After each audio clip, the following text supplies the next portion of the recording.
sedentário é o quê?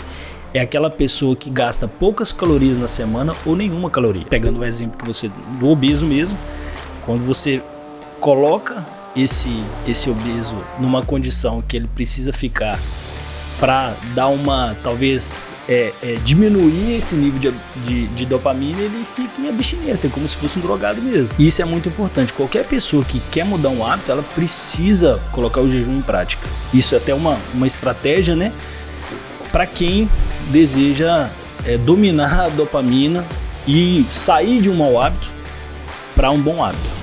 Fala pessoal, sejam bem-vindos a mais um podcast da Líbano. Prazer, eu sou o anfitrião, meu nome é Everton Teles e mais uma vez eu tô aqui com um profissional ímpar, que eu tenho certeza que você vai sair daqui com muito conteúdo, muita coisa para colocar em prática. E hoje estou do lado do Maurício Saldanha, um profissional hoje com várias competências sem dúvida, mas eu vou deixar que ele se apresente. Então, já de princípio, de começo, Maurício, muito obrigado, é uma honra ter você aqui e eu tenho certeza que o nosso papo vai ser engrandecedor. Fala mais para nós sobre você, quem é o Maurício, de onde vem essas formações, enfim. Everton, uma honra poder estar aqui, participar, tá? Eu tenho certeza que vai ser muito enriquecedor mesmo, né? Esse bate-papo a gente sempre cresce junto também, né? Eu espero poder compartilhar conhecimento com toda essa turma aí que está nos ouvindo. O prazer é meu. Perfeito. Maurício, fala pra gente suas formações. Primeiro, antes das formações, na verdade, fala pra nós de onde surgiu essa vontade de se preocupar tanto com a saúde, com o físico, se foi desde criança, adolescência, quando é que foi seu ponto de inflexão, sua virada de chave? Você terminou a faculdade e está em busca de melhores oportunidades no mercado de trabalho? Você sabia que profissionais da saúde que possuem uma pós-graduação se qualificam para participar de concursos da prefeitura e do estado? E que garantem vantagem competitiva ocupando as primeiras colocações devido aos pontos extras na prova de títulos? Além disso, se especializando, podem receber aumentos salariais e conquistar novos cargos em processos seletivos de hospitais e clínicas. Os benefícios para a sua carreira são inúmeros. E na Líbano você tem acesso a mais de 150 cursos de pós-graduação na área da saúde, todos com nota máxima no MEC e disponíveis em uma plataforma de estudos com tanta interação parecendo com a Netflix na hora de você assistir a sua série favorita. Aponte o seu celular para o QR Code que está aparecendo na tela e conheça todos os nossos cursos disponíveis. Bom, pergunta legal, Everton, porque assim, a minha história, na minha infância eu tive problema com raquitismo, né? Eu tive um abuso mesmo lá no início em relação à alimentação, né? Maus tratos mesmo da cuidadora, e com Sério, isso eu fui cara? perdendo interesse pelas coisas prazerosas, pelos alimentos prazerosos. Por exemplo, tinha um apelido na minha infância que a família até brincava, que era pó de arroz, porque eu comia só arroz. Hoje a gente ri, brinca, né? Mas na época foi sério. E com isso eu fui perdendo o interesse pela alimentação, enfim. E eu era muito magrinho, sempre envolvido com esporte também, porque minha mãe é professora de educação física, então tinha esse estímulo desde cedo em casa. Mas tinha um problema muito com a minha autoimagem também, por ser muito magro, né? E aí eu fui chegando, vendo o exemplo da minha mãe com a educação física, foi vindo aquele interesse em estudar mais sobre, né, a profissão, enfim, ter essa profissão comigo. Mas também eu encontrei na musculação, a musculação ela foi essa virada de chave para mim também, né? Claro que é uma soma de coisas, mas a musculação foi essa virada de chave. Eu fui aprendendo a gostar do exercício, vendo, né, o que aquele estímulo ia produzindo no meu corpo. Com isso também eu fui melhorando os meus hábitos alimentares, fui tendo mais interesse em conhecer mais sobre o alimento, sobre o exercício, né? E aí casou tudo, porque depois que eu entrei na educação física, eu tive aquele final, eu quero fazer educação física. Quando eu comecei, foi vindo o despertar daquele interesse em estudar mais, porque uma coisa é a prática, né? Muitos, né, a gente tem uma história e aí a gente entra numa prática de um exercício e vive aquilo pro resto da vida. Mas foi vindo o interesse de conhecer mais sobre aquilo também. Sobre a fisiologia, sobre a anatomia, que é até a disciplina que a gente tem a oportunidade de ministrar aqui na Líbano, né? mas porque nada mais é do que o conhecimento da natureza do corpo humano, né? A resposta do nosso corpo em relação ao exercício, que é a fisiologia, a anatomia, enfim. E aí foi vindo o interesse. Então foi uma série de fatores, mas assim, essa,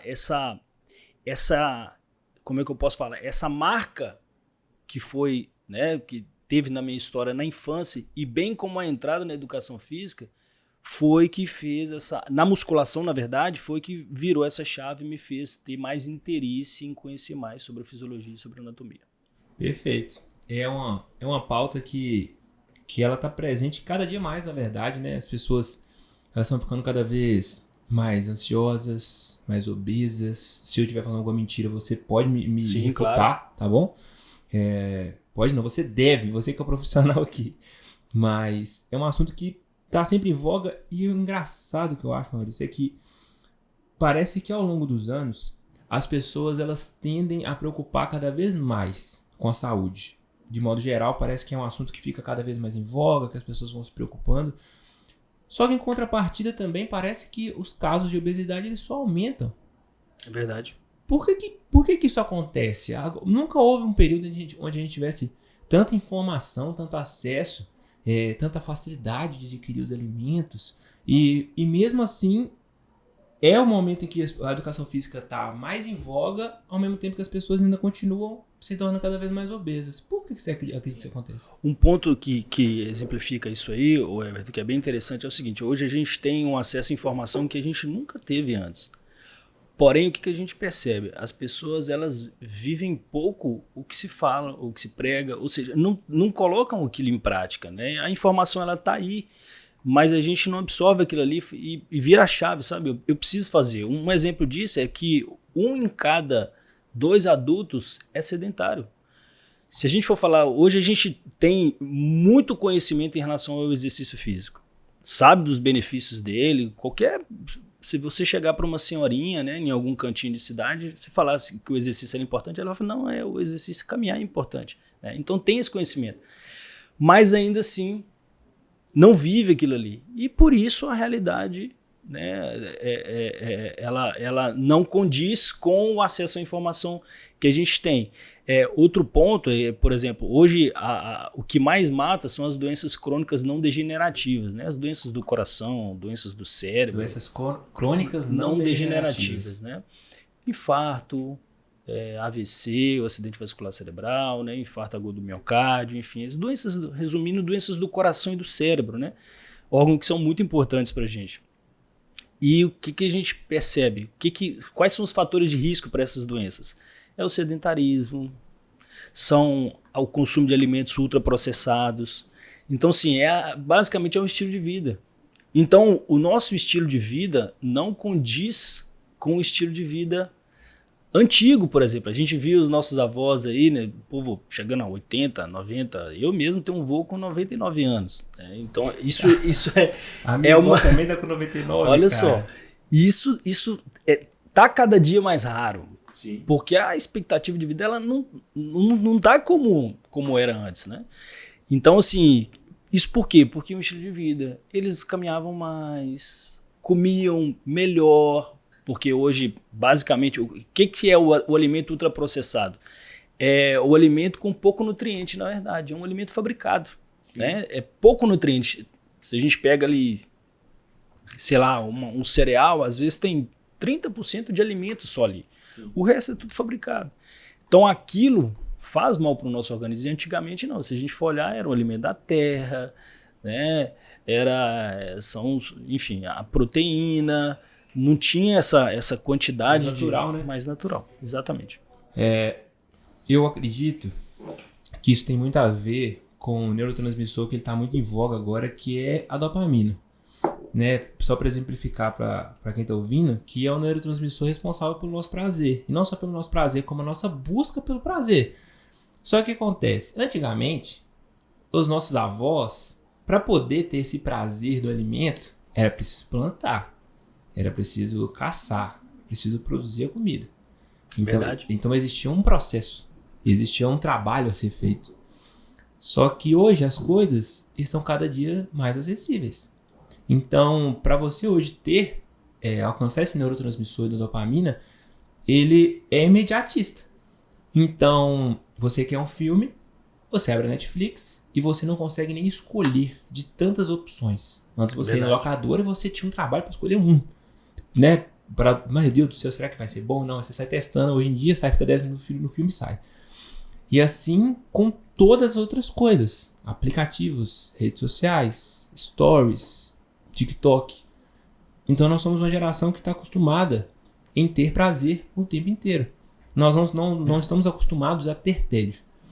Então o que eu imagino que tem muito a ver é por esse contraste de muita informação para aumento de obesidade, é que as pessoas elas não estão cada vez menos dispostas a pagar o preço. Verdade.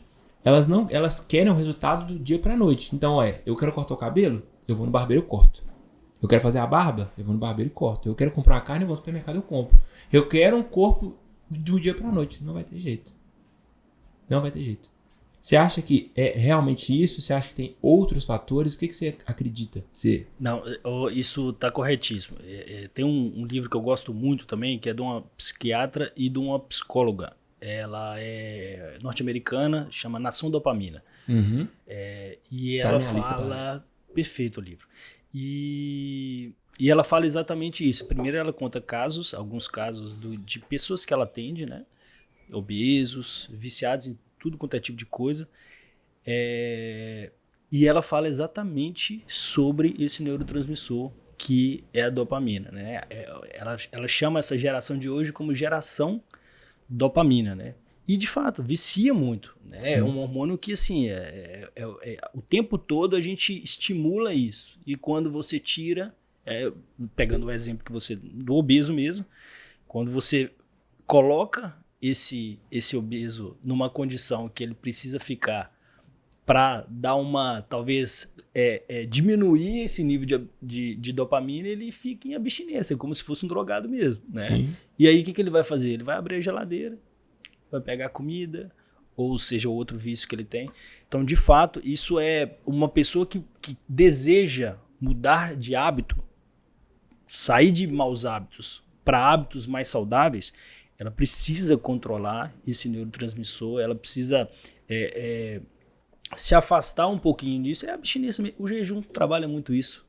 Inclusive, nesse livro, ela fala sobre algumas estratégias de você, como se diz, não deixar que a dopamina te domine. Uhum. Você domina a dopamina, né? Ela te serve, não você serve a dopamina, né? Que é o quê? O jejum.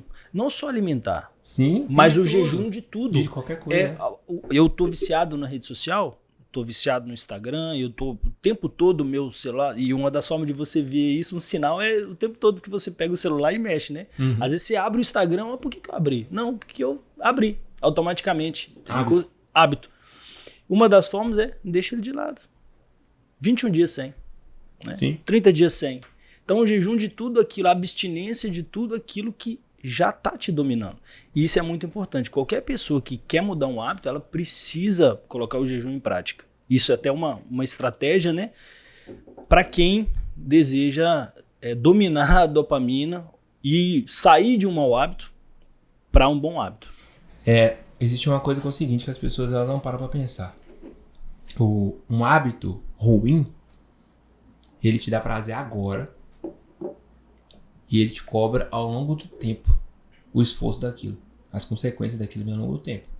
Muito bom. Porém, um hábito bom, você paga a pena agora, é difícil agora e você vai colher os frutos ao longo do tempo. É muito bom. E isso só justifica o que a gente acabou de falar. Uhum. As pessoas não estão dispostas a fazer isso. E no caso, por exemplo, de hábitos, uma coisa que eu já disse para toda a equipe da Líbano, inclusive, é que em relação à atividade física, é considerado um hábito angular. Ou seja, é um hábito que ele puxa outros hábitos. Então, se você tiver, por exemplo, o hábito da atividade física, é mais fácil você depois ter o hábito da meditação, da leitura, de orar com a família, enfim, qualquer outra coisa. Porque ele é um hábito que puxa outros hábitos.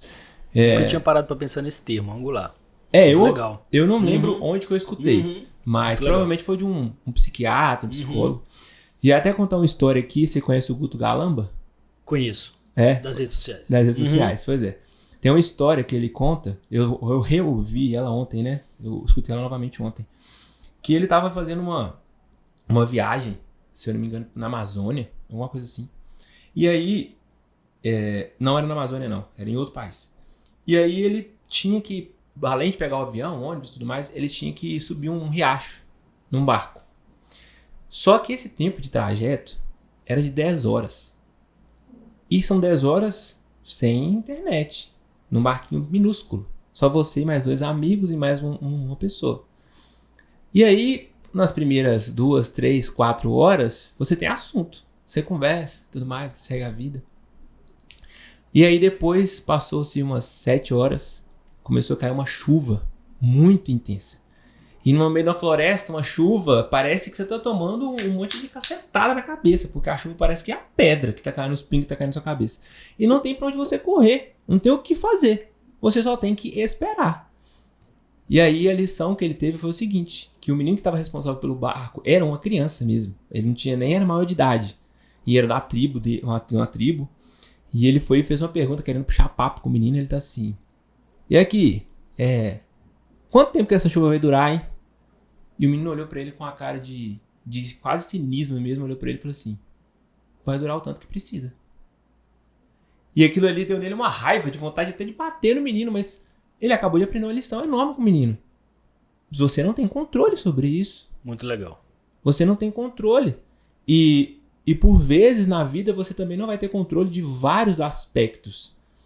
E você tem que aprender a lidar com o tédio. De que, já que você não tem controle, as coisas têm que acontecer. Só que essa geração, ela perdeu isso, cara. Ela perdeu. A gente não sabe mais o que é tédio. A palavra tédio, ela não faz parte mais da nossa vida. Concorda comigo? Verdade. E isso é o que muitas vezes nos molda como ser humano, né, o Everton? Com certeza. É o sofrimento, o tédio, as desavenças, né, que te faz repensar. Você imagina, se tudo estiver bom, Exatamente. tudo que você quer, você tem acesso fácil. Você quer isso, você tem. Que tipo de ser humano que a gente vai virar, né? Então, verdade, uma coisa que enquanto você falava eu até pensei, você já notou que hoje em dia até os áudios do WhatsApp a gente acelera? É onde nós vamos chegar. Exatamente. Dessa forma, porque é tudo muito acelerado. Então, acabou isso aqui. Sim. O bate-papo, o olho no olho. Vamos sentar e vamos conversar. Essa disponibilidade em ouvir o outro, né? Não tem isso. Tem gente que já coloca até no próprio WhatsApp, não ouço áudios. Uhum. Não, tudo bem. Às vezes você está trabalhando, precisa focar, ok.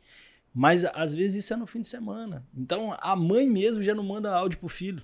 Por quê? Porque o filho não ouve áudios. Então, assim, a gente precisa ligar esse sinal de alerta mesmo, porque senão a tendência é a gente ficar uma geração cada vez mais doente, que é o que você mesmo tinha pontuado no início do podcast aí. Voltando mais do básico mesmo, Maurício, em relação à pirâmide da nossa alimentação, o exercício físico, o descanso, que é uma coisa que era para ser uma coisa muito simples. Todo mundo sabe que você precisa se alimentar bem, que você precisa ter um descanso adequado e que você precisa fazer atividade física. Sim.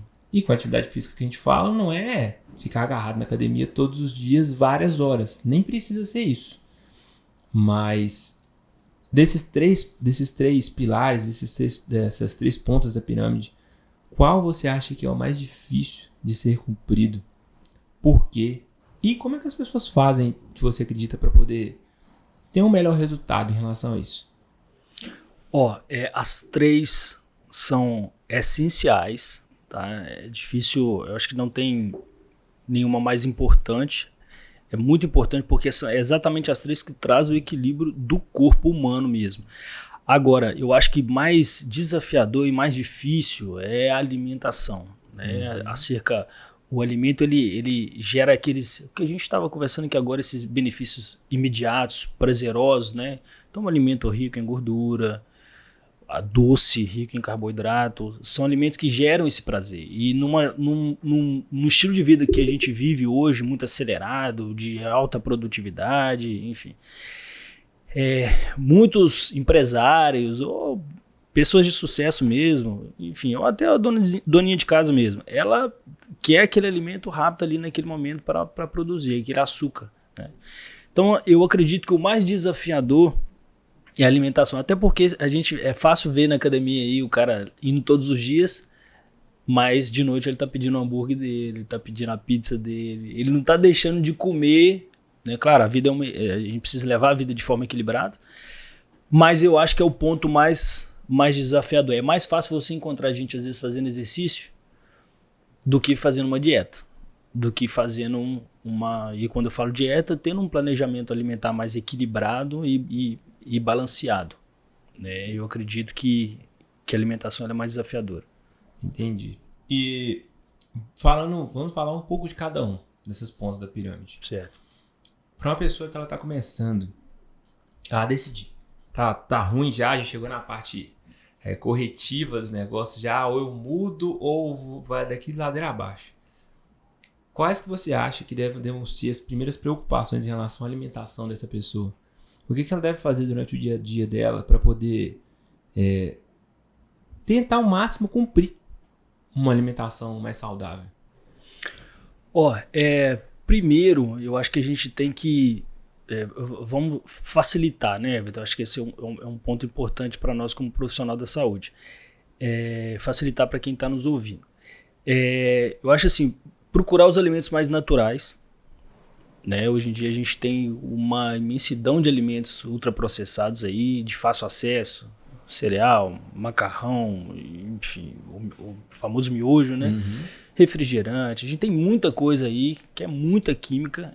Isso, nós falamos de neurotransmissor, é uma das coisas que esses alimentos fazem, é destruir os nossos neurotransmissores, além de não dar nutriente necessário, né? Acaba com a nossa microbiota intestinal. E a gente sabe que o intestino ele é considerado hoje em dia como, por muitos cientistas, como um segundo cérebro, né? De tanto neurotransmissor, de tanto célula nervosa que está ali dentro, né? Então, nosso intestino tem muita influência em tudo, no nosso físico, no nosso emocional, a nossa alimentação, né?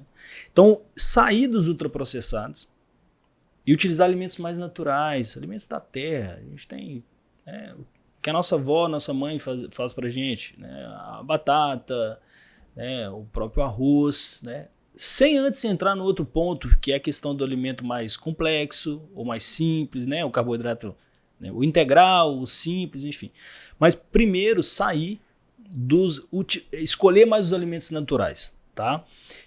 Outro ponto que eu acho importante também é a gente ter a consciência de diminuir o carboidrato em excesso. Tem inúmeros estudos que mostram que carboidrato em excesso não faz bem, né? E começar a equilibrar mais os macronutrientes. Quais são esses macronutrientes? Proteína, gordura e o carboidrato. Tem as vitaminas e os minerais também, mas basicamente olhar para a nossa alimentação de uma forma macro. O que a gente faz hoje em dia? A gente simplesmente vai no mercado, coloca as coisas dentro de casa e dá fome, a gente come o que tem na geladeira, né?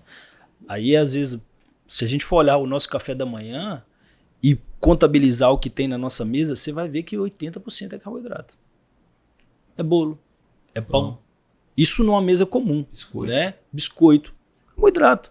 Então, quando você vai olhar, de gordura boa tem isso aqui e de proteína tem isso aqui. É um queijinho, às vezes, que você põe dentro do pão. Acabou. Então, aí chega no almoço, vai ter 3 carboidratos ali dentro do prato. Macarrão, arroz, feijão. Exatamente. E tem uma proteína. E sem salada. E sem salada. Aí chega de tarde, tem um cafezinho, que o brasileiro gosta do cafezinho também. Mas tá aí de novo, às vezes, o bolo, o pão, né, uma frutinha, né, olhe lá, às vezes, quando entra uma fruta, e vai jantar, às vezes, de noite. Então, assim, quando a gente coloca isso, dá uma olhada de uma forma Macro, né? macro, tá? Então isso é muito importante equilibrar, sabe? Às vezes a gente, você vê muitas pessoas falando muito mal do carboidrato. O carboidrato ele é bom, a gente precisa de energia, mas em excesso. Tem muitos estudos mostrando aí, inclusive no meu livro eu trago um estudo que é bem interessante, é um estudo longitudinal de anos, 135 mil pessoas foram controladas. E o que esse estudo mostrou? Que as pessoas que consumiam mais carboidratos, elas tinham 28% mais chance de morrer, de ter doenças cardiovasculares e chance de morrer, e as pessoas que tinham um consumo maior de gordura boa aumentaram a expectativa de vida. Olha que interessante. E durante muito tempo a gente escutou o quê? Que a gordura faz mal e o carboidrato não é o problema. Né? E Quais entram as gorduras boas? Abacate, óleo de coco, o ovo, né? A gordura da carne também? A gordura da carne, ela é positiva, mas não é. Ela também tem as suas, como é que eu posso falar? Os seus poliinsaturados, né? Ela também tem ela não é das melhores gorduras, mas ela, por exemplo, de muito tempo a gente escutava, tem que tirar a gordura da carne para você comer a carne. Não necessariamente. O que você tem que fazer muitas vezes, até mesmo para quem tem um colesterol alto, é cuidar do carboidrato. Porque é o carboidrato em excesso que leva... É porque dificilmente a pessoa vai consumir proteína em excesso, né? Exato. Então por isso que nem é preocupante em relação a isso. Quero entender agora como é que funciona o seu perfil de atendimento, né? Mas de crença. Você é do tipo de que acredita que as pessoas elas precisam sim abandonar esses velhos hábitos e partir para a comida natural, começar a comer mais mandioca, inhame, batata, coisa da terra, né? Carne, vegetais, enfim, e sem desculpinha? Ou você é do tipo que acredita que não adianta mudar de uma vez, que a pessoa não vai conseguir e que para começo é bom que você permaneça comendo as coisas que você come, porém vamos diminuindo a quantidade e depois adicionando uma coisa de cada vez? Do qual tipo você é? Você é do tipo mais radical ou mais... E não pode ficar em cima do muro aí não, né? Tem que escolher... Acho que o tolerável já é, né? Sim, tô brincando. Bom, porque assim, o ideal, Everton, seria essa primeira opção aí. Né? Porque assim, só que a cabeça do ser humano, né? Você não vai mudar a chave assim, são hábitos. Então assim, o ideal seria isso, sabe? Porque de fato eu tô falando sobre a longevidade de uma pessoa. A pessoa quer viver mais, quer cuidar mais dos seus filhos, quer ter mais tempo com a família. Então vamos fazer o que precisa ser feito. Porque às vezes fica, sabe? Ela quer aquilo, mas não quer, às vezes não é forte o suficiente para conseguir vencer os velhos hábitos. Mas enfim, é importante na hora de fazer essa transição ir devagar sim, porque a pessoa normalmente não consegue sustentar esses novos hábitos. Então assim, precisa escolher uma opção. Então a segunda mesmo, mas tendo a consciência que ela precisa mudar, porque senão vai chegar também na primeira ocasião, a festa de família, no Natal e tudo, ela vai voltar a consumir, a ter hábitos alimentares da forma como era antes e vai voltar de novo. Isso que acontece na tipo quaresma, viciado, né? Isso que acontece na quaresma. A pessoa fica 40 dias sem desviou, cerveja, né? Aí quando chega no 41, tem um estoque de cerveja, a pessoa bebe pro ano inteiro. É isso aí. Não adiantou nada. E aí depois, na hora que assusta, ela tá voltando com os mesmos hábitos, até consumir na mesma quantidade ou até pior. E agora eu quero comentar uma coisa aqui, que eu posso estar cometendo um crime, mas eu quero que você me refute e me corrija. Estou aqui para poder ser um bom aluno humilde, para poder para poder absorver. Que é o seguinte: se você quer comer porqueira, caso você queira ser essa pessoa, vou te falar o meu exemplo. Eu treino há muito tempo. E, cara, eu não nego qualquer tipo de alimento. Eu não nego. Mas não nego mesmo. Pode ser chocolate, pode ser hambúrguer, pizza, o que for, eu não nego. Eu como errado o dia inteiro? Não como. Eu bato minha cota de água todos os dias. Agora de manhã, por exemplo, comi 2 pães de sal com 2 ovos em cada. Comi minha banana, treinei em jejum. Então eu tenho uma regularidade. Mas, tem um certo controle. Exatamente. Mas, cara, qualquer tipo de doce, de porcaria que tiver na minha frente, porque um dos meus pecados capitais é a gula. E eu não falo isso com orgulho, até porque é muito difícil controlar. Só que ele acaba sendo um pecado capital até engraçado para os outros, visto em mim. Porque como eu não tenho sobrepeso, então, teoricamente, a gula não tem problema. Se eu posso. Só que o papo é que a gula me afasta de Deus, mas isso é papo outra conversa. Mas faz sentido o que eu tô falando? Ou mesmo assim, não, Everton, não é bem assim? Bom, só para entender melhor a sua pergunta, se isso tá certo, como é que é? Vamos dizer assim, que você, por exemplo, não, eu quero comer. Cara, putz, eu quero comer. Então, olha, eu te sugiro pagar um preço agora, para depois, quando você estiver com hábitos mais... Bom, você tá com quantos anos hoje, Everton? Eu tô com 31. Pois é. O que acontece? O alimento inflamatório, ele é inflamatório. Independente, o que acontece é que nosso organismo ele é sensacional, porque ele responde de forma individual. Né? Tem um princípio até do treinamento que vale para todo, enfim, que é o princípio da individualidade biológica. O corpo ele funciona de forma individual. Às vezes eu vou consumir uma batata doce, ela vai ter uma absorção no meu corpo, vai ter outra no seu. Tem gente que dá gases, tem outros que não dá gases. Né? Enfim, um exemplo simples. Mas o que acontece? O que é inflamatório e ponto. Então, em algum momento, vai cobrar. O seu corpo ele vai cobrar. Você vai perceber, às vezes, um abdômen mais inflamado. Você vai perceber, às vezes, é o exemplo do glúten. Né? Hoje em dia, dentro da nutrição, eu estou estudando nutrição agora. Hoje em dia eu estou inchado, inclusive. Tem gente que é a favor, outros não, mas de fato o glúten que a gente consome hoje não é o glúten dos antepassados, é um trigo mais modificado. Então ele causa inflamação sim. Então é um exemplo do glúten, né? Então eu vou lá no pão de sal, comi o pão de sal com ovo.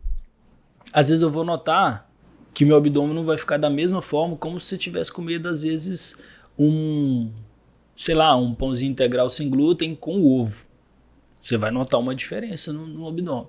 Então é um pequeno sinal, né? Mas hoje talvez não tenha tanta influência, mas mais tarde o seu metabolismo começa a ficar um pouquinho mais lento, sua taxa metabólica, né? Na verdade é o termo mais correto, começa a cair um pouquinho.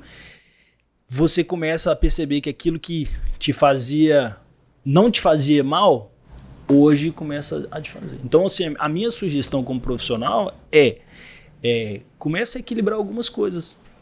Tira algumas coisas para deixar a sua alimentação mais natural, talvez se essa seria a melhor palavra, e continua sim equilibrado, cara. Eu, por exemplo, se eu vou numa festa de criança e tem alguma coisa, eu como. Eu não tenho esse radicalismo, né? Porém, o que eu faço? Você detona ou come? Não, como moderadamente. Entendi. Mas assim, segunda a sexta, eu sou controlado. Entendi. Eu tenho meu plano alimentar desde a hora que eu acordo e a hora que eu vou dormir. Eu não compro, cara. Porque eu não compro mesmo. Porque não se tiver em casa, eu vou comer. É verdade. Não tem como, eu como. Se eu for na casa da minha mãe, por exemplo, na minha sogra, nossa, eu como muito. Detono com força mesmo. É coisa assim absurda. Mas o problema é que para chegar nisso as pessoas precisam fazer atividade física. E voltando, né, de novo ao princípio, atividade física. O quanto que é recomendado? Existe um número, existe uma quantidade que é o ideal para todas as pessoas ou para cada um vai ser diferente? Quais atividades físicas? Eu já te adianto que eu acredito que todo mundo tenha o seu esporte. Se você hoje não pratica nenhum, talvez é porque você não tem encontrado. Legal. Não gostei da musculação, não gostei do crossfit, não gostei da natação. Isso é um ponto muito importante para fidelização, cara. Pois é. Ter prazer, encontrar esse esporte que é o que você falou. Pois é. E o que você acha que a pessoa deve fazer para poder começar assim?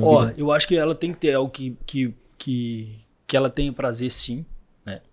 Mas se ela não encontrou, eu quero também falar que ela tem... não é uma desculpa, o exercício hoje em dia ele é de fácil acesso, basta você às vezes ter um tênis em casa, você pôr e caminhar, já é um exercício.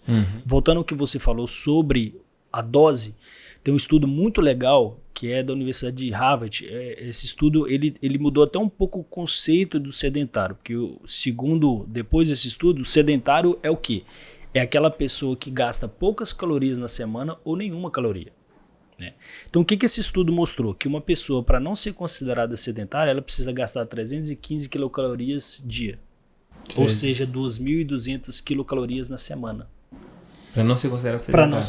Não, isso é pouco, hein? Isso é pouco. Nossa. E olha que interessante, as atividades ocupacionais, ela vale.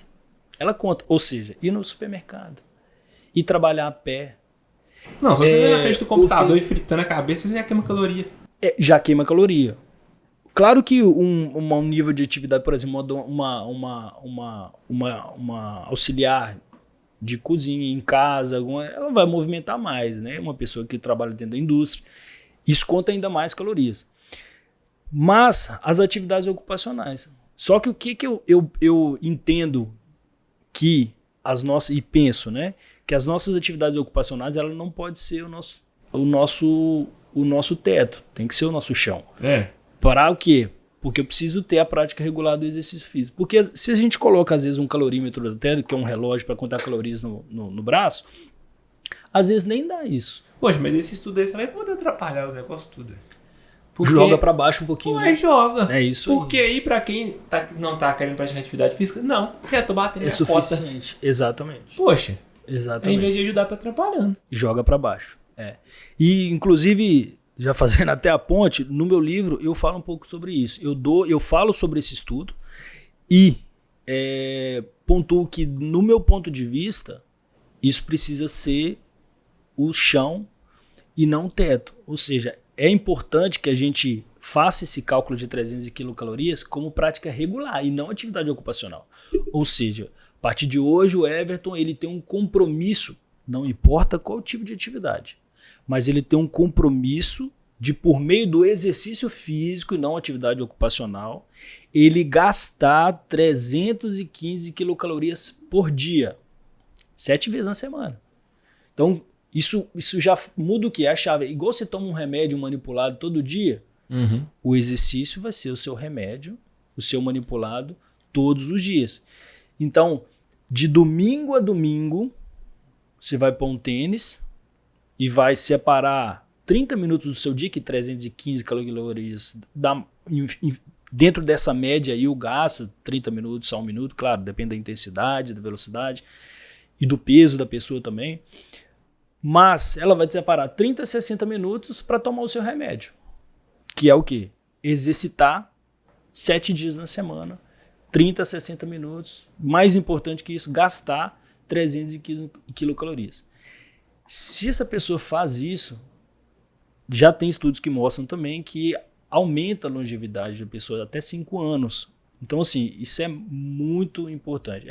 O exercício é a principal medida não medicamentosa para a prevenção de várias doenças cardiovasculares, para aumentar a expectativa de vida das pessoas mesmo. Você falou que pode aumentar a longevidade até em 5 anos, se a pessoa bater essa medida. E para o nosso caso, o quanto que aumenta então a longevidade? A gente já pratica tanto tempo já, porque essas 2.000 calorias por semana, a gente deve queimar ela no dia e de forma basal, ou seja, parado a gente já deve queimar essa quantidade de calorias já. E o quanto que... E esse 315 é soma adicional, tá? Porque aí, contando, tem a nossa basal somado. Entendi. E quanto que essa curva, ela chega a ser exponencial? Não, né? Porque senão a gente ia viver muito mais anos do que a maioria das pessoas da Terra. Esses estudos normalmente eles são observacionais, né? E fazem uma média, né? Provavelmente teve pessoas que têm e vão ter uma expectativa ainda maior e outros talvez menor. Mas aí chega nessa média. Claro, para chegar a isso tem um número amostral que hoje eu não me recordo, né? Mas se eu não me engano foram avaliados idosos, né? Pessoas, se eu não me engano foram 10 ou 20 anos avaliando essas pessoas, né? Então, assim, chega numa média, mas com certeza. Outro ponto legal também, o Everton, é que já se sabe também que quanto maior a intensidade do esforço, mais vida. Principalmente para o coração. Olha que louco isso. Antigamente você ficava com medo de pôr intensidade no exercício, porque não vai dar algum problema, né? É claro que essa intensidade ela tem que ser medida, controlada. Não é eu vou entrar na academia hoje e vou correr na maior velocidade da esteira. Eu vou infartar, vai ter algum problema, né? Ou lesionar. Mas essa intensidade progressiva ela só faz bem para o coração. Ela só fala, antigamente falava aeróbico, baixa intensidade, né? Mais tempo, baixa intensidade. E hoje se sabe que a intensidade do exercício ela provoca melhores adaptações no cérebro e no coração. Então a pessoa ela tende a viver mais, a ter mais saúde e mais fôlego de vida, né? Isso fala muito sobre essa questão da progressão nossa como exercício. Então, assim, se eu ficar preso nas 315 calorias ocupacionais, eu não vou viver isso. Né? Eu vou ficar ali o que eu preciso para me viver? Eu fico ali no baixo, no limiar ali, e sabe lá nem se vai gerar vida em mim dessa forma mesmo, né? Então, se eu continuamente for progredir no exercício, eu decido hoje fazer um exercício. Amanhã eu já ponho meu tênis, começo a caminhar. Daqui a pouco eu tô dando meu trotezinho, daqui a pouco eu tô progredindo. Daqui a pouco eu vou lá e faço a minha inscrição na academia, no CrossFit ou em outra atividade. Aumentei mais vezes na semana. Daqui a pouco eu tô progredindo a minha carga no CrossFit ou na musculação. Daqui a pouco eu tô correndo, eu só caminhava na esteira, agora eu tô correndo na velocidade 8, agora 10, 12. Agora meu corpo tá diferente, eu tô evoluindo. Então, isso vai gerando vida e expectativa de vida vai aumentando. Eu tenho uma dúvida que é o seguinte, me corrija. A percepção que eu tenho, uma parada cardiovascular, é quando há uma interrupção no envio de sangue do coração mediante as artérias, seja pelo encurtamento desses canais ou pela quantidade exagerada de sangue. É isso que acontece na parada cardíaca? Ela não tem um fator só, né? Uhum. Mas de fato há uma interrupção e uma dificuldade tanto na chegada desse sangue quanto na informação nervosa, né? Porque o nosso coração ele é de um controle involuntário, você não pensa para ele funcionar. Uhum. Então, de fato, há uma ausência na chegada dessa comunicação. Isso, nessa comunicação. Pois é. E aí, quando a gente faz atividade cardiovascular, é correto dizer que essa atividade ela é responsável tanto por aumentar esses vasos, como também melhorar o fluxo? É para isso que serve? Sim. Uma dos benefícios do exercício cardiovascular, né, da esteira, da corrida, enfim, é exatamente melhorar o fluxo sanguíneo. Né? E isso diz respeito a tanto a pressão arterial quanto a frequência cardíaca. É por isso que é muito comum que quando eu falo frequência cardíaca é a quantidade de sangue que meu coração bombeia por minuto. Então por isso que é muito comum uma pessoa, por exemplo, sedentária. Ela está numa condição hoje de sedentária. E aí ela entra... A gente está falando da academia, vou continuar nesse exemplo. Ela começa a fazer uma academia. Aí está lá fazendo essa esteira e depois ela faz a avaliação inicial. Às vezes ela está com uma frequência cardíaca de 80 batimentos por minuto. Aí depois de 3 meses ela faz a avaliação de novo e olha a frequência cardíaca dela. Ela de repouso está a 60, 70. O que isso me ensina? Que a eficiência do coração dela melhorou. Sim.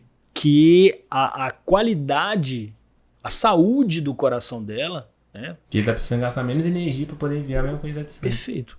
Exatamente. Então, ou seja, são menos batimentos por minuto. Até por isso que, igual você falou, que tem gente que não gosta da intensidade, né? No CrossFit é muito comum a gente terminar o treino, todo mundo deitado e até babando lá, achando até que, sei lá, vai morrer, mas nunca morre, não acontece isso. E isso é porque a pressão arterial foi muito grande, os batimentos foram lá na altura, só que isso é ótimo para sua vida. É ótimo. É ótimo, porque dificilmente você vai sofrer de uma parada cardíaca, porque você já está colocando o seu corpo de maneira intencional nesse limiar, nesse ponto, sabe? O ponto que antes era o que te faria ter uma parada cardíaca, hoje é sua carga de trabalho. Hoje você faz isso normal, como você respira. É normal. E como o corpo vai adaptando, né? Exatamente. E agora o último pilar, o último ponto dessa pirâmide, que é o descanso. Para muitos psicólogos, psiquiatras, enfim, já ouvi várias pessoas dizendo que se fosse para poder hoje se construir um novo hábito, né? Como eu devo começar? Já ouvi várias pessoas falando que regule seu sono. Regule seu sono.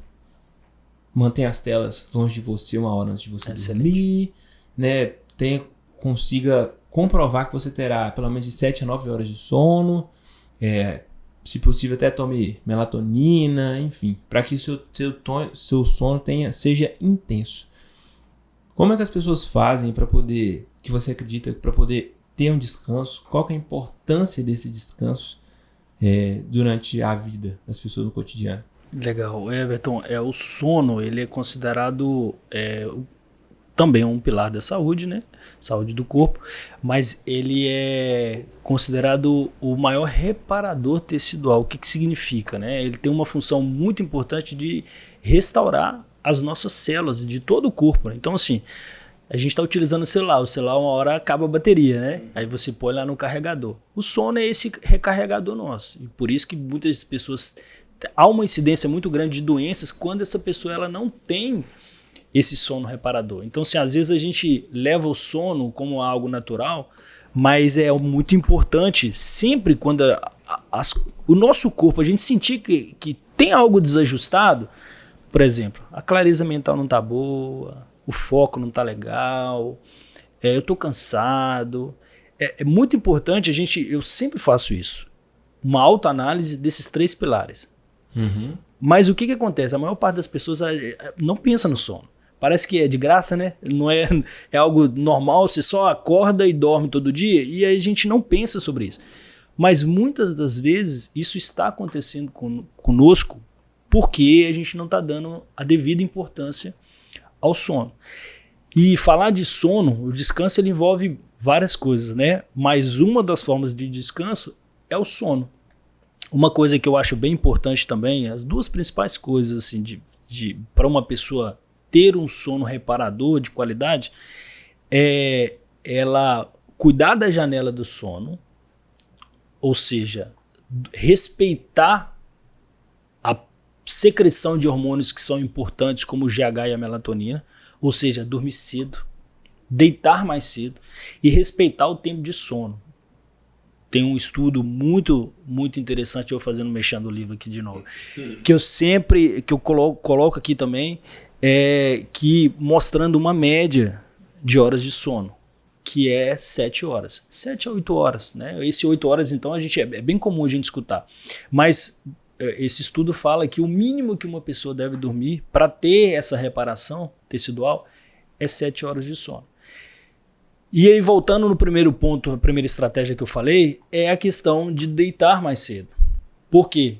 Porque existem horários em que a nosso GH e a nossa melatonina começam produzidos. Por exemplo, a nossa melatonina, ela é produzida por uma glândula muito importante do nosso corpo, que o que estimula ela é a ausência de luz. Então ela começa a ser produzida como? Ao anoitecer. Se você for olhar os tempos antigos que não tinha luz, como é que o povo dormia? Dormia com o sol indo embora e acordava com o sol. Isso é perfeito. Isso é perfeito. Se a gente começa a adaptar isso, e olha que eu me adequei a isso. Agora com um bebezinho pequeno desajustou um pouquinho. Não, isso que a gente vai falar, inclusive, daqui a pouco.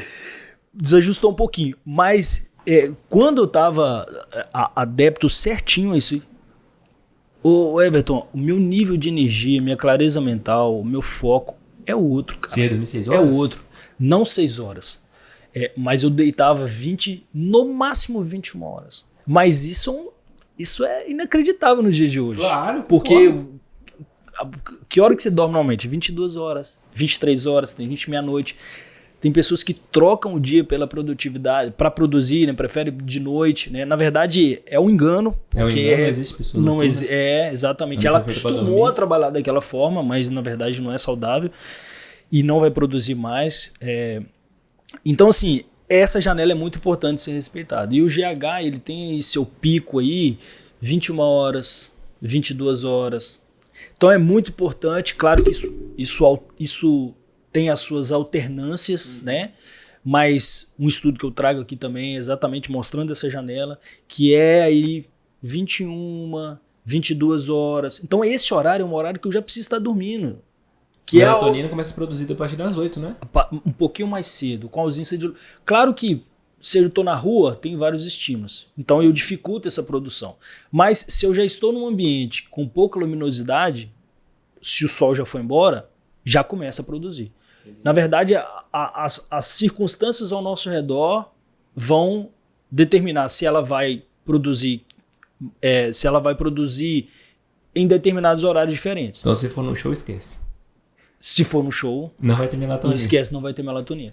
Então isso tem muita influência no nosso, para que o nosso sono ele tenha ele seja um sono reparador. Então, resumindo, dormir um pouco mais cedo, e aí, né, se a pessoa dorme 23 horas, experimenta 22, vai devagar, né, vai tirando uma, vai tirando duas, e também pensar, quantas horas eu estou dormindo? Uhum. Eu estou dormindo, às vezes 5 horas só no dia, às vezes 6 horas, né? Então, respeitar esse mínimo de 7 horas também. E cara, qual conselho que você dá pra alguém que tá vivendo a realidade que a gente tá vivendo agora? 2 criancinhas pequenininhas, então assim, não tem como, cara. Esse sono, Desafiador. Ele não tem como. 7 horas é um sonho de criança, não tem isso. Então, quais as dicas você dá? Assim, é melhor, se for possível, que tire um cochilo à tarde, por exemplo? Não vai adiantar, enfim. Quais ferramentas que você usa para poder lidar com essa adversidade?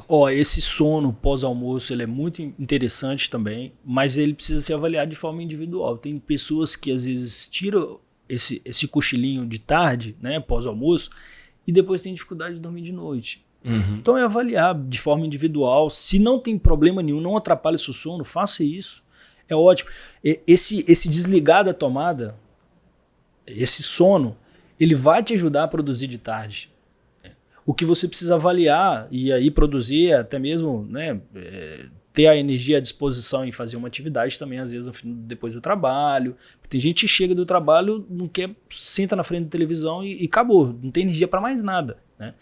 Então esse soninho ele faz bem sim, ele é importante, mas precisa ser avaliado se isso não vai estar trazendo mais prejuízos. Porque o sono da noite, ele precisa ser o principal, é o foco.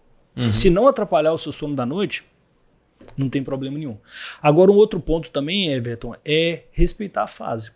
Uhum. Porque até essa autocobrança nos destrói também, né? Porque a gente, poxa, você sabe o que é certo, já experimentou aquilo ali, você é convencido que o ideal é isso. Vou dar o meu exemplo, né? Como eu falei, em relação a dormir mais cedo, respeitar as 7 horas. E agora eu não estou vivendo essa realidade. É uma fase. Vai passar. A gente vai conseguir ajustar isso aí. Mas, claro, sempre com um olhar naquilo que você sabe que é o certo e que você já experimentou, provou que de fato te faz melhor. Então isso diz respeito até mesmo já ir adaptando a rotina da criança à sua rotina, né? Hoje, por exemplo, com a Liz, com a nossa bebezinha, a gente está com um bebezinha de 6 meses, né? E ela, no início foi muito difícil, mas o que a gente começou a pegar? Rotina mesmo, pegamos com a pediatra, lemos um livro também, chama Até Nana Nenê, livro muito bom, falando sobre rotina de sono, essas coisas, começamos a aplicar e deu certo. Hoje ela dorme a noite toda. Claro que ainda assim o nosso sono não é a mesma coisa, porque ela mexe lá, a babá eletrônica, você já acorda. Antes você deitava, dormia, acordava só, né? Mal para ir no banheiro uma vez no máximo. Você dorme com... Não é a mesma coisa, de fato. Mas já tá melhor do que foi o primeiro mês, o segundo mês, o terceiro mês, então no quarto. Então sempre focando nisso, tentando ajustar o máximo possível para não perder de vista aquilo que você sabe que é melhor pra gente. Você toma algum chá agora, por exemplo, ou melatonina, coisa que você não fazia antes e agora que você passou a fazer? Porque eu tô querendo receber essa dica mesmo. A melatonina, ela é muito importante. A gente toma melatonina. Hoje eu não estou tomando, minha esposa tá. Mas não estou tomando porque a minha acabou. E aí eu acabei não comprando. Mas faz sentido tomar mesmo que você não tenha um sono adequado? Faz sentido.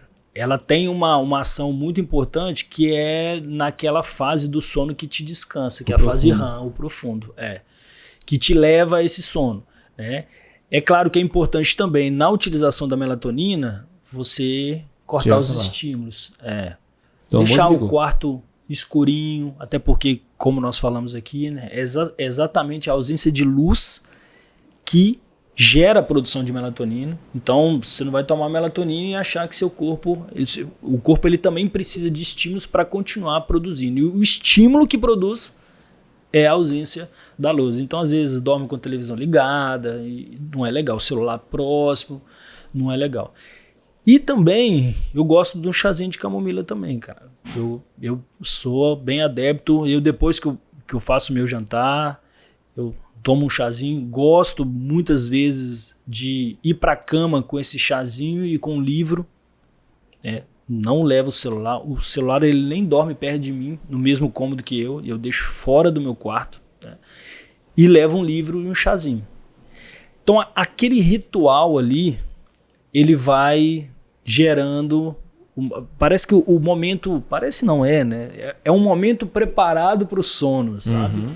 E aí vai vindo o sono. Evito não ficar pensando muitas coisas. Pessoa que está com, né, por exemplo, que tem síndrome do pensamento acelerado, está com a cabeça muito cheia, é claro que ela não vai conseguir, decidindo fazer isso, amanhã ela senta, faz isso no quarto e ela já não consegue pensar nada. Isso é um exercício. Não pensar em nada também é um exercício, né? É devagar. Mas, à medida que ela vai criando esse ritual, ela vai pensando cada vez menos. Ela vai deixando a preocupação do trabalho de lado, ela vai sabendo, tendo autocontrole nos pensamentos, né? De você, não, peraí, isso era para me ter feito hoje, não consegui resolver, paciência, né? Ser gentil consigo mesmo, né? Amanhã eu vou resolver, não preciso ficar me autocobrando, pronto, vou ler meu livro aqui, começa a ler, toma um chazinho, e aí vai mudando, aí vem outro pensamento, aí você consegue descartar ele devagarzinho, aí você vai indo, na hora que você assusta, você eu achava que tanto a melatonina quanto o chá seria um desperdício, visto que eu tinha certeza de que eu iria acordar. Isso que eu tava achando. Então por isso que eu parei de consumir quando meu filho nasceu. Mas então não faz sentido meu... Não, ele é positivo. Ele vai te ajudar a relaxar. Tem medo de não acordar. Ele tem uma... mas assim, tem gente, por exemplo, eu já conversei com pessoas que o próprio, a passiflora mesmo, né? A camomila, enfim. Ela bateu como se fosse um ansiolítico, sabe? Um Rivotril para a pessoa. Então, de tão sensível que a pessoa era. Então, eu acho que também precisa avaliar cada caso, né? para um teste. Mas comigo e com a maior parte das pessoas é simplesmente um calmante natural. Só vai tender a te relaxar, né? E não vai te impedir de acordar no outro dia. Se fosse um Rivotril, por exemplo, aí sim, aí é pancada, né? Perfeito. Mas melatonina... Cara, e aí? Saúde espiritual. Seu livro, A Liberdade do Corpo, Alma e Espírito. Fala mais um pouco desse livro, apesar que a gente já tocou em vários assuntos dele. Qual que foi sua motivação para poder escrever? Gostei demais do título. Legal. Fé, alimentação, exercício, saúde, liberdade. A liberação do corpo, alma e espírito. E aí? Conta pra nós. Bom, como você falou, Everton, nós falamos... Esse bate-papo aqui, nós tratamos do livro, né? Tá tudo aqui dentro aqui. Mas, pois no início do ano passado, foi quando eu pode ficar à vontade. Na verdade, esse aqui é um presente seu. Ah, cara, que isso? Tá falando sério? Esse aqui é do João ali também. Que prazer, que prazer. Aí, muito obrigado. Por nada, um prazer é nosso. Mas bom, esse livro ele foi escrito no início do ano passado, em 2023, né? Como eu contei aqui um pouquinho, a minha paixão com a fisiologia, com a anatomia, ela começou desde cedo, né? Enfim, experiência própria mesmo. E eu sempre tive um sonho de escrever um livro. Mas depois, tendo mais à frente, há 7 anos, eu tive 7 anos, 8 anos mais ou menos, eu tive a minha primeira experiência com Deus, né? Não vou me delongar muito aqui. E eu tive uma descoberta muito, como é que eu posso falar? Um interesse muito grande pelas coisas espirituais, né? Ok. E isso me fez a estudar mais, principalmente as escrituras, né? A Bíblia. O nosso manual de vida, o meu manual de vida. E isso foi a cada dia me mostrando, abrindo os meus olhos para o cuidado que o ser humano precisa ter no corpo, na alma e no espírito. Às vezes a gente foca muito só num ponto e a gente esquece do que a Bíblia mesmo nos ensina, que nós somos seres triunos, né? Caraca, nós vamos ter que fazer outro podcast pra gente falar disso. Vamos lá. Em 1 Tessalonicenses 5:23, fala lá uma carta que o apóstolo Paulo fez à igreja de Tessalonicenses para que ela se cuidasse, né? Cuide do seu corpo, estou resumindo esse versículo, cuide do seu corpo, da sua alma e do seu espírito, mantenha ele íntegro e irrepreensível até que o nosso Senhor Jesus Cristo volte. E o que isso nos ensina, né? Quanto é importante para que a gente tenha de fato saúde, o cuidado com o corpo, da alma e do espírito. O que a gente vê hoje em dia? Muitas pessoas com um corpo lindo, forte, tudo, mas com a alma doente, né? A mente não está legal. Da mesma forma, a gente vê pessoas, às vezes, com um corpo muito forte, mas com um espírito pobre, né? E aí a gente percebe esse espírito pobre no que? Às vezes nos valores, nos princípios que aquela pessoa carrega e preza, né? E do contrário também. Sim. Pessoas... líderes de igreja, por exemplo. Líderes de igreja, mas desse tamanho. Obeso, com outros vícios, compulsão alimentar, né? Não conseguem cuidar, não conseguem ter uma prática regular da atividade física. E aí foi crescendo esse interesse em tratar dessas 3 áreas. Porque o que eu percebi? Uma pessoa, ela de fato, ela só experimenta o melhor nível de saúde quando ela cuida dessas 3 áreas. Quando ela cuida do corpo, nós falamos aqui, né, dos 3 pilares do corpo, e eu resumo isso no equilíbrio do corpo, que é o descanso, a alimentação e o exercício, mas também quando ela cuida da alma e também quando ela cuida do espírito. O conceito de saúde é muito legal, que é o seguinte, me chama muita atenção, é o seguinte, segundo a Organização Mundial da Saúde, saúde é um estado de completo bem-estar físico, mental e social. Caraca, eu não sabia, né? Isso me lembra muito 1 Tessalonicenses 5:23, né? Porque, poxa, você precisa social, relacionamento, isso aqui, bate-papo. Você precisa... a vida com Deus é relacionamento, né? Não é religião, é espiritualidade, né? É relacionamento. Eu conversar com Deus, eu acordar de manhã, falar, Deus, bom dia, obrigado pelo dia que o Senhor fez para mim, e papapá. Seu relacionamento com a sua mãe, com o seu pai, né? Relacionamento social, né? E quando você perde isso, você começa a ver uma população, às vezes, doente, claro, emocionalmente, né? E também do corpo, e também do físico, do mental, e por aí vai. Então, deixa tem uma pessoa numa ilha cheia de comida, para ela comer o quanto ela quiser, bebida, ela eventualmente ela vai morrer. Pouco tempo depois ela vai morrer. Vai ser ótimo no início, né? Naquele momento ali, os minutos ali. Depois... ela vai acabar morrendo porque nós precisamos socializar. Exatamente. Então, saúde é um estado completo, é um bem-estar, né? É um estado de completo bem-estar físico, mental e social. E isso me lembra muito o cuidado do corpo, da alma e do espírito. Então, isso me fez... poxa, eu preciso construir esse livro, né? Exatamente para abrir os olhos de quem, né? Das pessoas ao meu redor, no sentido de que saúde vai além. Não é só eu vou para academia, eu alimento bem, tudo isso é muito importante. Mas também um cuidado com a alma é importante. Às vezes eu estou com a mente muito confusa, ansioso. Por que não procurar um terapeuta? Claro. Né? Um psicólogo para expor. Freud falava que se você não fala, o corpo fala. Sim. Né? Então, de alguma forma, se o cara está aqui com a mão, passando na cadeira, né? E hoje em dia a ansiedade virou uma moda, né? É difícil achar quem não tem uma ansiedade patológica, né? Mas por quê? Porque às vezes não vive algumas coisinhas que são... A gente conhece, sabe, né? Por exemplo, alguém já deve ter falado para você que o psicólogo é importante, mas na hora que a gente vive uma realidade de uma doença emocional, todos nós somos vulneráveis a isso, ou algum problema psicológico, ou a dificuldade de resolver algum problema, alguma questão pessoal, íntima, a gente não procura o psicólogo. Não trata isso. Na verdade, só deixa só para poder cobrir o sol com a peneira, depois já tá tudo lascado já. Eu sei isso porque eu também sou mentor de oratória. E as pessoas, legal. e as pessoas não procuram a comunicação quando tá tudo bem na vida.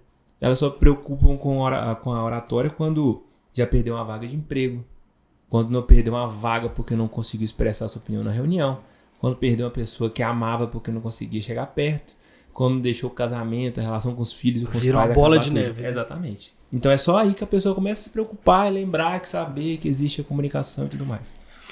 Eu tenho uma rotina que eu faço, eu quero até saber qual que é a sua, para poder trabalhar corpo, mente e espírito, corpo, alma e espírito.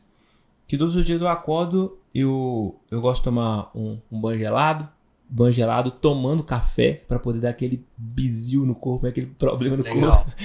Enfim, para poder despertar. Em seguida eu vou rezar meu texto. Dopamina, né? Pois é, tirar a dopamina, na verdade.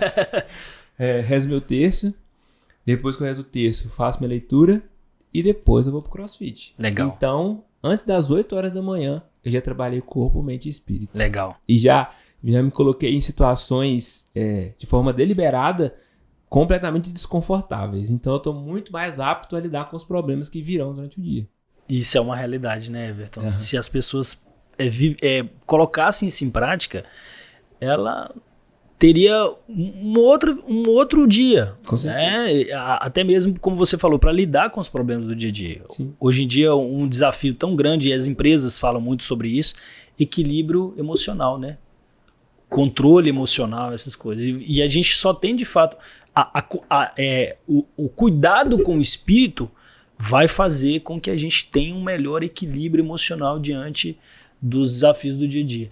A minha rotina não é muito diferente, né? Eu gosto de acordar de manhã, tomar o meu shotzinho, e aí sim eu faço meu café e vou fazer a minha leitura bíblica. Eu gosto normalmente de fazer um estudo bíblico mesmo, né?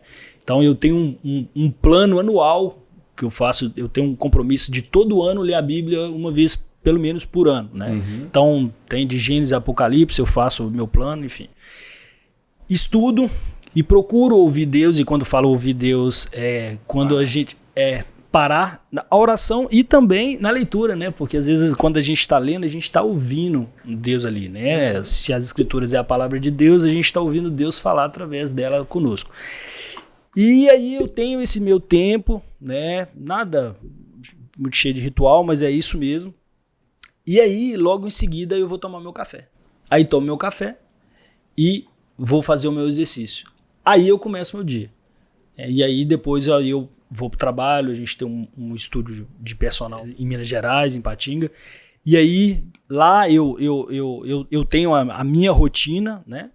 Mas também a gente está em São Paulo também agora, por conta da licença maternidade da minha esposa, que tá acabando, a gente tá voltando. Uhum. Tenho também as minhas outras rotinas, né, envolvidas com ensino e por aí vai. Mas o início do meu dia é bem parecido. É assim, eu procuro ter E falando de alma um pouquinho também, a leitura.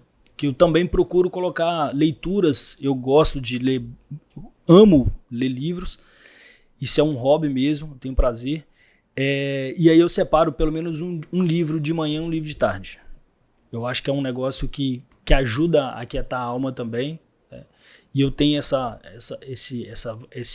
esse hábito também que me ajuda bastante. Eu desenvolvi também, não tem muito tempo, 2019, por isso que eu falo que, gente, olha, no começo vai ser difícil pra caramba, você tá acostumado com o celular, cara, é lógico que vai ser difícil, mas faz um compromisso de ler 2 páginas por dia. Perfeito. Depois 3, só pra você ter certeza que você não vai falhar, porque, cara, isso aqui, ó, é o conhecimento de pessoas que já passaram pelo que você está querendo enfrentar e que muitas delas, a maioria delas, talvez já tenha falecido, e são memórias Perfeito. Que deixaram para nós. Então, quem diria que hoje eu tô lendo Aristóteles, cara. Quem legal. Diria, cara, que eu ia ler Aristóteles, mas para poder chegar nisso, precisou uma caminhada, uma jornada, para poder ter prazer e entender tudo aquilo que tá lendo. Então, se você não lê, cara, olha a oportunidade que você tá perdendo. Igual eu falei, é outro podcast. A gente pode falar só de corpo, alma e espírito, mas eu diria, talvez seja polêmico, que o principal, quer dizer, o principal não, o primeiro deva ser o corpo. É a minha opinião. Porque, claro. como eu disse, hábito angular. Uhum. Então, se você não preocupa com o corpo, fica mais difícil de você ter os outros hábitos. Um ponto importante disso aí é que, igual, por exemplo, quando você tá o seu corpo funcionando legal, eu faço até essa relação no livro. Ou seja, isso quer dizer, se o seu corpo está funcionando legal, os seus níveis hormonais estão funcionando legal também. Uhum. Se os seus níveis hormonais estão funcionando legal, os seus sentidos naturais também vão funcionar legal. Deus fala conosco através de quê? Dos nossos sentidos naturais. Perfeito. Você escuta por meio de quê? Da sua audição. Você vê por meio de quê? Dos olhos. Se o seu corpo não estiver funcionando bem, ou se os seus níveis hormonais não estiverem bem, meu irmão, então, o que leva muitas pessoas até a depressão. Por quê? Não é a baixa de neurotransmissor, muitas vezes? Claro que às vezes tem, a química também influencia. Uhum. A causa pode ser várias. A etiologia enfim, são multicausas, né? Mas a química também é uma das coisas que levam à depressão. Claro. Então, você vê o quanto é importante o cuidar do corpo. Para quem chegou até aqui, inclusive, queria te indicar um outro podcast, que era de Inteligência Limitada, que foram 3 convidados. Paulo Musi, eu vi esse podcast. Paulo Musi falando do corpo. Sensacional. Thiago Brunet falando da alma. Não, do espírito. E o Paulo Vieira. Paulo Vieira falando da alma. Sensacional. E os 3 falando desse equilíbrio entre as 3 coisas e tudo mais. Então, assim, é fenomenal. É fenomenal e fica a indicação. Então, olha, agora mais 3 passos que nós temos, Maurício, que é o seguinte. Primeiro, quais conselhos que você dá para os alunos, as pessoas que estão com vontade de fazer uma pós-graduação voltados na área da educação física, na área da saúde? Quais dicas que você dá? Tem mercado? De acordo com a sua formação, o que você viu acontecer? Qual o conselho que você dá de coisas que você já viveu? Tem agora a liberdade de ser um mentor dessas pessoas. Quais conselhos que você daria? Eu acho que é bem importante também você identificar o nicho, né, o que você quer trabalhar. Né? Eu vou dar o meu exemplo. Né? Quando eu fui escolher a minha primeira pós-graduação, eu fiz uma pós-graduação em Fisiologia do Exercício e depois fiz em Treinamento Funcional. Uhum. Por que eu escolhi a Fisiologia do Exercício? Porque é uma especialização que me daria um campo muito amplo, me permitiria muito amplo. Eu poderia, por exemplo, trabalhar dentro de ser um treinador de handball, que me ajudaria. Eu poderia estar lecionando em uma faculdade, que me ajudaria. Então, por quê? Porque basicamente é um conhecimento sobre a natureza do corpo humano. Então, assim, eu acho que o primeiro é o nicho, né? E também a escolha em relação a uma, como é que eu posso falar? Como eu dei o exemplo da fisiologia, um campo, na verdade, uma especialização que te permitiria trabalhar em um campo muito amplo, né? São N oportunidades, o mercado, enfim, né? A gente tem muitas opções aí para poder trabalhar. Mas eu acho que o primeiro conselho é não deixe de se especializar, porque eu não me arrependo de nenhum. Eu fiz 2 pós-graduações, depois eu fiz o mestrado, e eu vejo que o conhecimento ele é infinito. A cada vez que eu estudo, eu percebo que eu preciso estudar mais, né? Então, assim, não perca tempo. Hoje em dia a gente tá muito na parte prática do técnico. Exato. Eu acho que não precisa fazer pós-graduação, não precisa especializar, né? Uma prova disso é que eu estou estudando nutrição agora, né? Se for olhar, não, Maurício, mas você vai voltar a fazer uma outra graduação? Não, eu quero fazer, né? E depois que eu terminar a nutrição, eu já estou pensando em a próxima, que com o livro me acendeu uma vontade de fazer psicologia. Então, assim, sabe, não tem limite. Então, eu acho que é isso. Tenta identificar o seu nicho, mas não deixe de fazer também. Faça uma pós-graduação, escolha. E a gente está aí na Líbano, aí, que é sensacional. Perfeito. E 2 coisas agora, as últimas 2 coisas, né? É que como que as pessoas fazem para poder adquirir seu livro? Saúde Espiritual. Aí, ó. Como é que as pessoas fazem para poder encontrar? Acho que o primeiro que é mais fácil de encontrar aqui é no meu Instagram. Okay. A gente lá no meu Instagram. Que já seria o último passo, inclusive. @Prof. Maurício Saldanha, né? PROF Maurício Saldanha, né? Lá tem um link onde O livro está sendo distribuído. Onde o livro está disponível, né? Esse link ele vai te levar para a editora, porque a editora Micra é uma editora de São Paulo, que você consegue adquirir o livro, tá?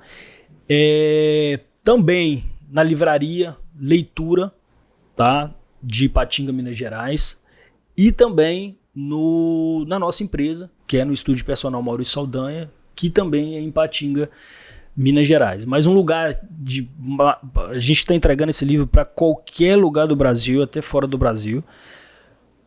E o lugar de mais fácil acesso são as redes sociais, né? Então o Instagram, lá tem um link e que é o link da editora, já consegue adquirir esse livro lá. Inclusive deixar um gancho aqui, já que a gente está falando sobre conselhos para alunos, né? Que é o seguinte: antigamente existia uma piadinha de que o médico, quando chega no lugar, ele chega de Porsche. O engenheiro, quando ele chega no carro, chega de Mitsubishi. O profissional de educação física chega de bicicleta. Existia essa Pochete, piada. boné. Existia essa piada. Só que, olha, eu tô pra te dizer que esse cenário, ele está se nivelando, tá? Ou já até o profissional de educação física, em alguns momentos, a gente tem até passado.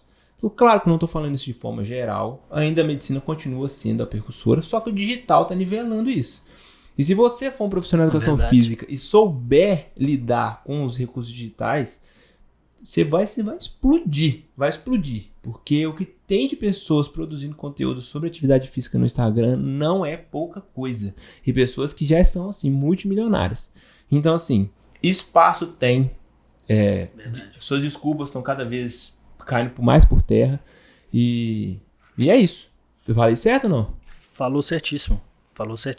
Hoje, com as redes sociais, então, nivelou geral. Tem muito médico aí que tá, às vezes, só atrás de um consultório, e o professor de educação física aí, já com suas influências nas redes sociais, está ganhando muito mais. E é verdade. Não, eu tenho um mentor de educação física que ele já tá com alguns milhões na conta. Que legal.